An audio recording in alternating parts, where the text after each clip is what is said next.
చాలా కష్టపడతాం. నేను ఎంతో మందిని కలిసిన ఆరోగ్యం బాలేదమ్మా చేర్చుకోలేకుండామమ్మా అని. మీరు ఒకరా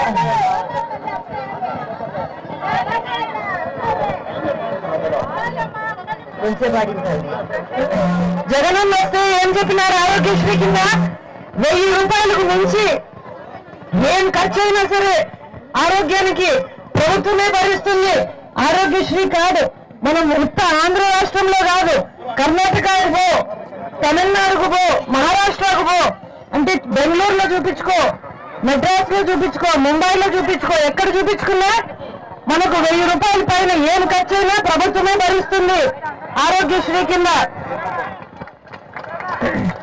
నాలుగోది మనం అనుకున్నాం, ఆడవాళ్లకు కొంచెం ఆర్థిక స్వాతంత్రం.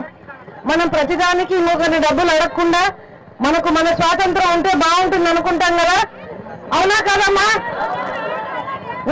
డ్వాక్రా వాళ్ళందరూ మనం అదే కదా అనుకుంటేది. అందుకనే కదా మనం పొదుపు సంఘాల్లో చేరేది. రవణ్య మొత్తం ఎక్స్ప్లెయిన్ చేసినాడు. మీకు రుణాలు మాఫీ చేస్తానన్నాడు. మాఫీ చేసినాడా? మాఫీ చేయలే. దాని మీద వడ్డీలు పెరిగిపోయినాయి. 14 నుండి వడ్డీ రూపాయి పెట్టాలి. ఆ వడ్డీలన్నీ పెరిగి ఇప్పుడు అన్నీ పెరిగిపోయినాయి, వడ్డీలు పెరిగినాయి. జగన్ ఏం చెప్పినాడు? ఎన్నికల రోజుకు అంటే ఏప్రిల్ 11వ తారీఖు పొదుపు సంఘాల రుణాలన్నీ ఎంతైతే ఉంటాయో వాటన్నింటినీ 4 దఫాలలో మొత్తము మాఫీ చేస్తామన్నారు. జగనన్న మాట ఇస్తే నమ్మచ్చా? మనము జగనన్న మాట ఇస్తే నమ్మచ్చా?